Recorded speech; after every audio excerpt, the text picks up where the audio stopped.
Hi everyone, CMI 2026 problem 5 worth 3 points. एक ऐसा problem है जो 9th क्लास का बच्चा भी बहुत आसानी से कर सकता है अगर उसके फंडामेंटल्स क्लियर हैं। प्रॉब्लम क्या बोल रहा है? एक ट्रायंगल है ABC, angle B is 20 degrees, angle C is 26 degrees. M और N मिड पॉइंट्स है। M is the mid point of AB, N is the mid point of AC। B N को join किया गया, C M को join किया गया। Point of intersection G है। G of course centred होगा, ये यहाँ डायरेक्टली मेंशन नहीं है but again it is given. Now दोबारा से मिड पॉइंट लिए गए। P is the mid point of BG, मतलब BP का वैल्यू PG के बराबर है। Q is the mid point of CG। तो ये जो क्वाड्रिलेटरल है MNQP, इसका एरिया 100 दिया हुआ है और हमें ABC का एरिया निकालना है। कितना अमेजिंग प्रॉब्लम है, मिड पॉइंट से भरा हुआ। Let's see. तो गाइस, BP का वैल्यू PG के बराबर है। BP का वैल्यू PG के बराबर है। Since G is the centre, G divides the median in the ratio 2:1। तो अगर BP और PG बराबर है, कहना सही ये GN के बराबर भी है। लाइकवाइज अगर CQ और GQ बराबर है तो ये GM के बराबर भी है।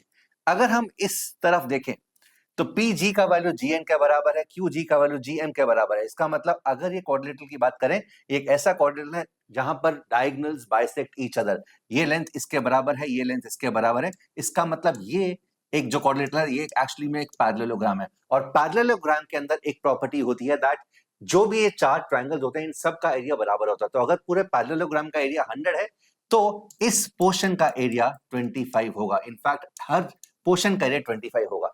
अगर मेरे को PGQ का एरिया पता लग गया, PGQ is 25. Now, if we look at GBC and GPQ are similar triangles. ये similar triangles है because P is the midpoint of GB, Q is the midpoint of GQ. So clearly PQ इसके parallel है और ये similar triangles भी हैं। Now, since ये similar triangles है और GP upon GB 1/2 है, तो PGQ upon GBC ये एरियाज के रेशो 1:4, 1/2 होल स्क्वायर होगा, 1:4 के रेशो के अंदर होंगे। और अगर ये 25 है तो ये एरिया क्लियरली 100 होगा।